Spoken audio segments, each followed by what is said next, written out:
One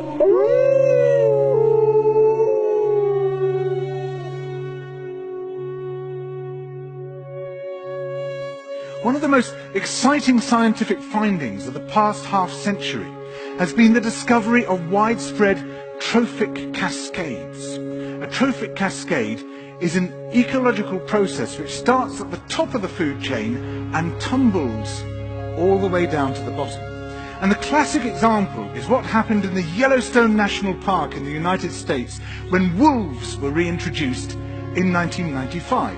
Now, we all know that wolves kill various species of animals, but perhaps we're slightly less aware that they give life to many others.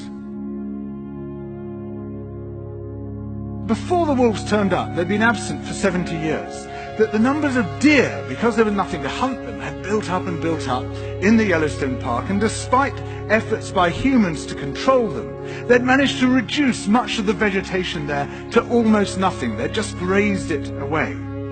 But as soon as the wolves arrived, even though they were few in number, they started to have the most remarkable effects. First, of course, they killed some of the deer, but that wasn't the major thing. Much more significantly, they radically changed the behavior of the deer. The deer started avoiding certain parts of the park, the places where they could be trapped most easily, particularly the valleys and the gorges. And immediately those places started to regenerate. In some areas, the height of the trees quintupled in just 6 years.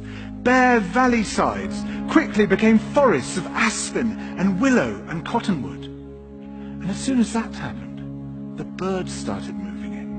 The number of songbirds and migratory birds started to increase greatly.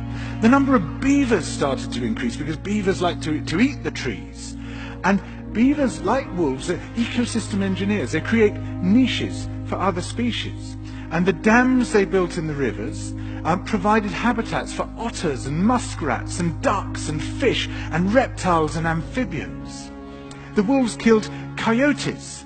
And as a result of that, the number of rabbits and mice began to rise, which meant more hawks, more weasels, more foxes, more badgers. Ravens and bald eagles came down to feed on the carrion that the wolves had left. Bears fed on it too, and their population began to rise as well, partly also because there were more berries growing on the regenerating shrubs.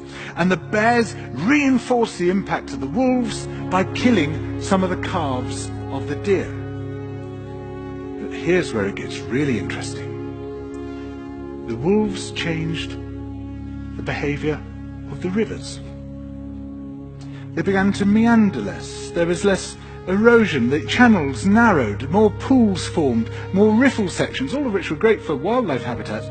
The rivers changed in response to the wolves. And the reason was that the regenerating forests stabilized the banks so that they collapsed less often, so that the rivers became more fixed in their course. Similarly, by driving the deer out of some places and the vegetation recovering on the valley sides, there was less soil erosion because the vegetation stabilized that as well.